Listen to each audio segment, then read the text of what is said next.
Um grupo de servidores da Previdência Social realizou um protesto na manhã de ontem aqui em Salvador contra a precariedade nas condições de trabalho nas agências do INSS.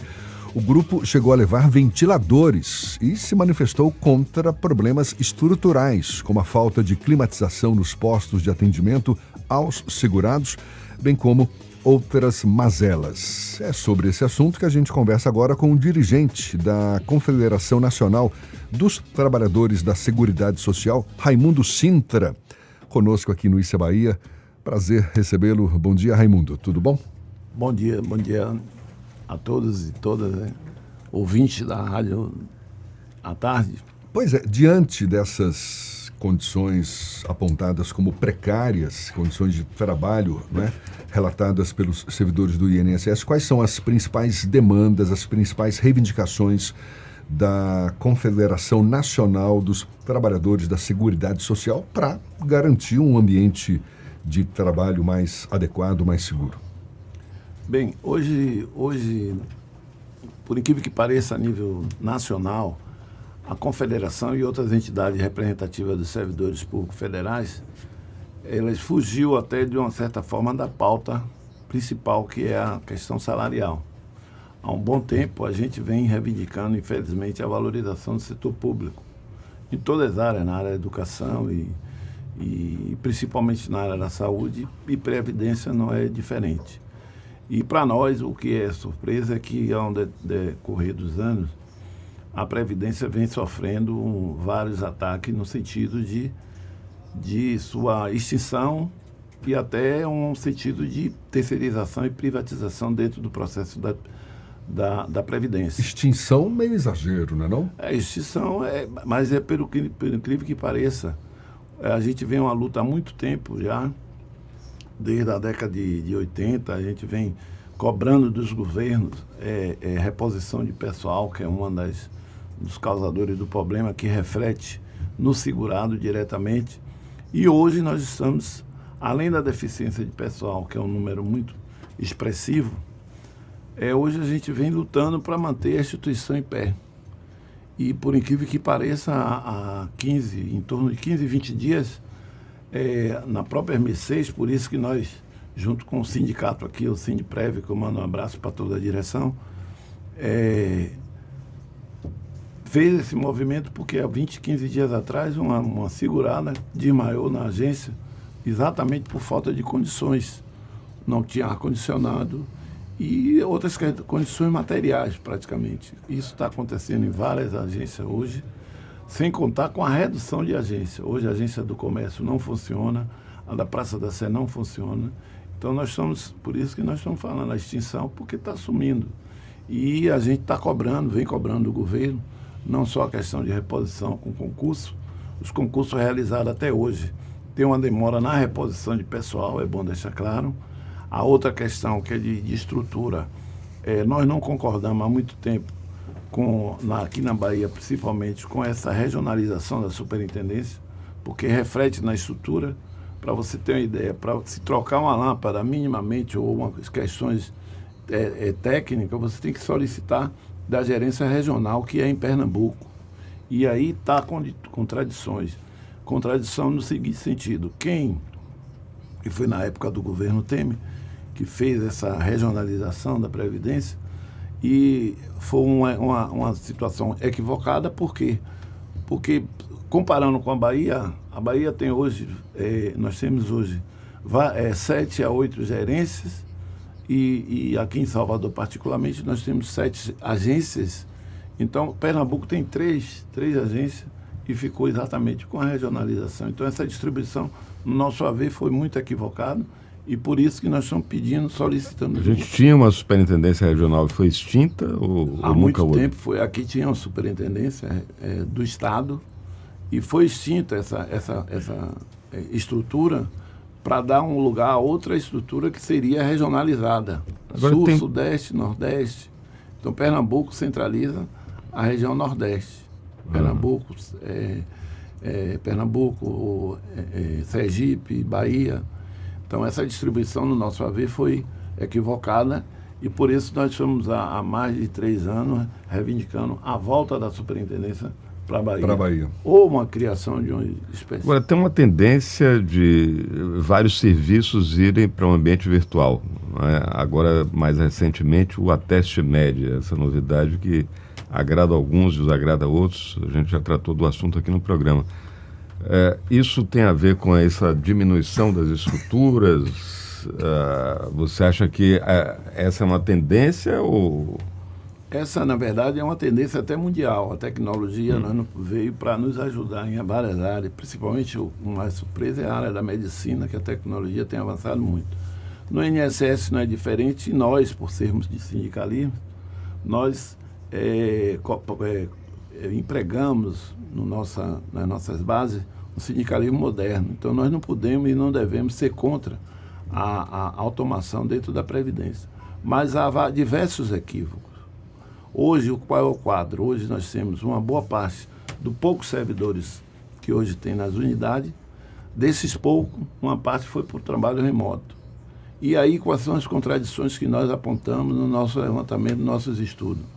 Esses trabalhadores que estão no remoto, os que são casados, principalmente, de acordo com o nosso levantamento, e não têm filho, tudo bem, se tranca em um quarto, se monta a estrutura e começa a trabalhar e produzir. Isso tem resolvido? Tem. A pandemia deu um sinal disso. Mas qual é o outro problema? Hoje a maioria que são, principalmente as mulheres, são vítimas hoje por estar nesse desempenho e tem várias tarefas. E a Previdência, por outro lado, que é o mais grave, não tem dado o devido suporte. Por exemplo, a carga de energia, a capacidade da internet não tem ajudado, auxiliado, nem no minimamente possível para poder estar fazendo essa implementação. Basicamente, os companheiros e as companheiras estão desenvolvendo esse trabalho com sua conta própria. E é um custo. Sem nenhum tipo de compensação. Né? Sem nenhum tipo de compensação. A compensação que tem adotado a direção do INSS é achando que você estando em casa, você desenvolve mais, porque não tem cobrança de horário e tal.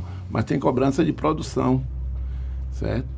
E essa produção não é que a gente não é contra a produção, mas tem que dar condições adequadas para a gente estar produzindo da forma que a sociedade merece. A opção não é da própria servidora ou do próprio servidor de fazer home office?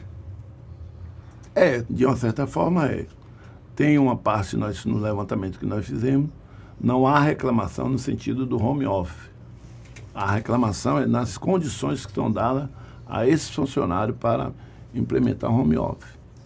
Vocês pretendem encaminhar um ofício, não é, ao ministro da Previdência Social, Carlos Lupe, com uma pauta de reivindicações para a melhoria das condições de trabalho, para o atendimento também melhor nas agências do INSS. Tem uma expectativa boa em relação a essa carta, em relação à resposta que o Ministério deve dar para essas demandas? Olha, para o que nós enfrentamos nos 2 últimos governos, há uma esperança que é o que nunca morre na gente, de que esse governo é uma cara para nós, representa que é um governo de diálogo. Mas acontece que o diálogo ele não tem sido favorecido a nós.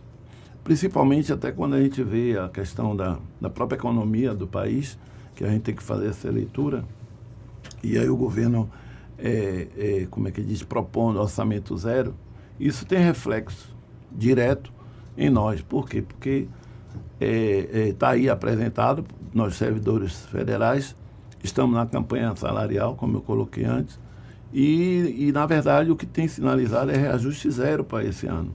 Então, nós estamos trabalhando para dizer ao governo que não é possível a gente esperar esses anos todos, a nossa perdas é muito grande, foi em torno de 34%. Reconhecemos que o governo, no ano passado, sentou com a gente, apresentou 7%, e nós resistimos, e o governo fechamos uma pauta de em torno de 9% do ano passado. Então, nós propomos agora ao governo que continuasse a parcelar nossas perdas. Então, nós propomos em torno de 10% agora esse ano, 10% no ano que vem e 10% no outro. Mas, infelizmente, a contraproposta não foi satisfatória. Ela só se limitou à cesta de benefício, mas em termos de reposição salarial, que não é aumento, é reposição salarial, é zero. Então, nós estamos tensionando. inclusive nossos companheiros da educação já saíram em greve, estamos em greve todos, mas ontem mesmo o ministro da Educação sinalizou para voltar de novo à mesa para negociar, para buscar uma saída, para tentar fazer essa reposição. Nós esperamos que na Previdência o ministro Lupe nos ouça, além da questão da estrutura, tem as outras questões que têm impacto financeiro direto. Agora, como é que está o clima nas agências durante o expediente, na relação com os segurados, com os beneficiários do INSS, com quem procura os serviços do INSS? Essa relação, infelizmente, esses efeitos negativos, quem recebe diretamente é a sociedade. E em nome das nossas entidades, do Sindiprev, da Confederação, nós até pedimos compreensão e pedimos o apoio da sociedade, que tem nos dado, tem visto, tem sentido a falta de ar-condicionado, a falta de material adequado, certo? As perícias são, na maioria das vezes, suspensas, porque, além de deficiência de perito para fazer a perícia, nós temos também essas condições dos ar-condicionado, não dá as condições mínimas possíveis. Para vocês terem uma ideia, principalmente aqui na Bahia, o pessoal vem do interior para fazer perícia aqui na capital, além de enfrentar, principalmente nesse quadro agora, nesse período chuvoso, pegar as estradas chuvosas, ainda chega aqui, ainda encontra essa situação. Essa falta de climatização nas agências do INSS é generalizado? É tanto Salvador quanto no interior do estado? É a Bahia toda. E aí o problema não está nem no gerente local.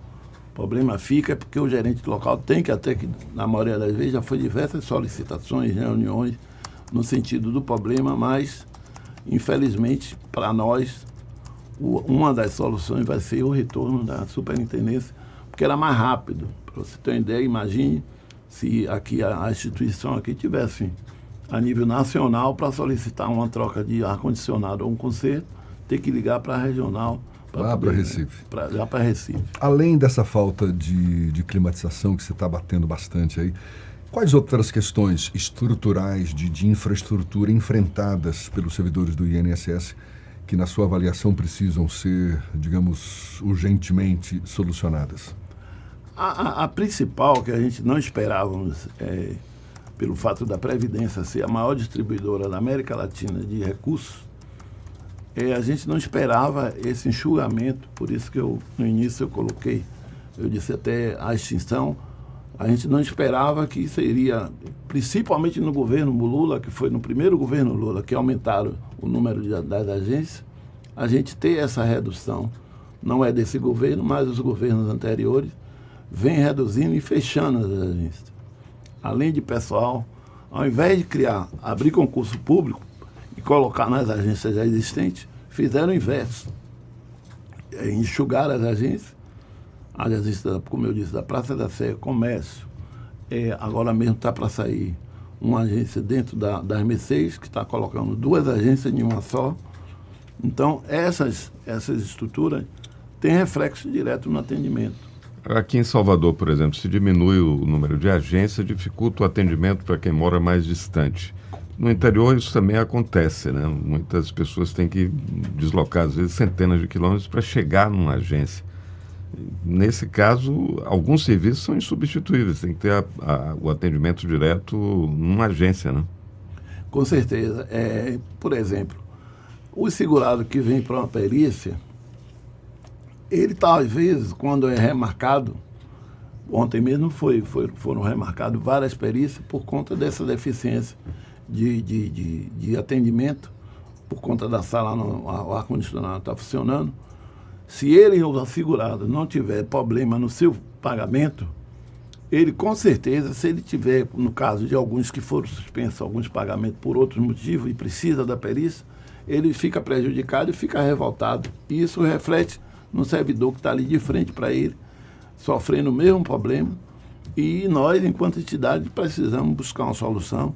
E nós estamos jogando todas as fichas nesse governo atual, por ser um governo democrático, um governo que teve até um certo apoio das entidades sindicais, mas é bom deixar claro que sindicato não tem partido, não tem cor religiosa, sindicato é para defender os interesses do trabalhador e da sociedade, e é por isso que nós estamos hoje nessa dicotomia, infelizmente, lutando, fazendo uma luta por estruturação da instituição.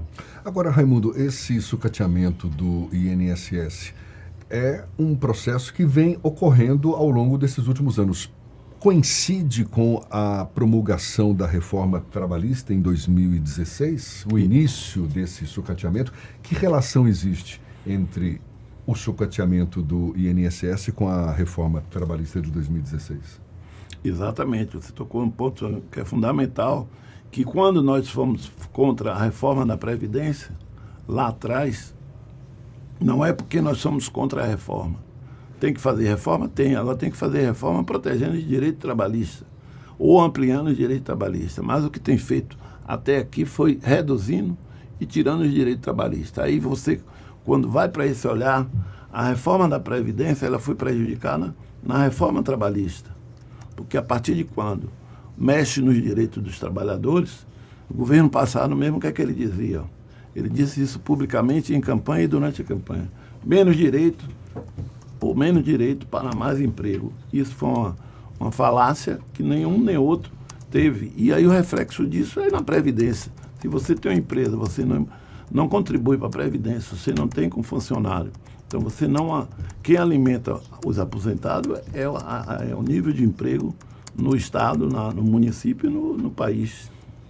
Quais os próximos passos, Raimundo? Vocês têm esse ofício para ser encaminhado ao ministro da Previdência Social, Carlos Lupe, e é uma incógnita, não é? Saber se vai ter uma receptividade a contento, mas o que vocês planejam para daqui para frente? Olha, nós já tivemos até com o ministro, com outras pautas.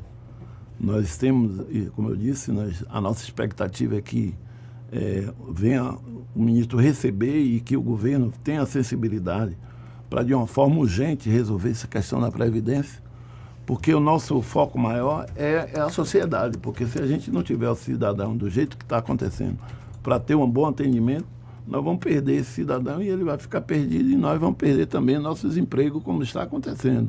Então, nós precisamos mostrar para o ministro, e nós temos relatório não só de deficiência, mas também de adoecimento.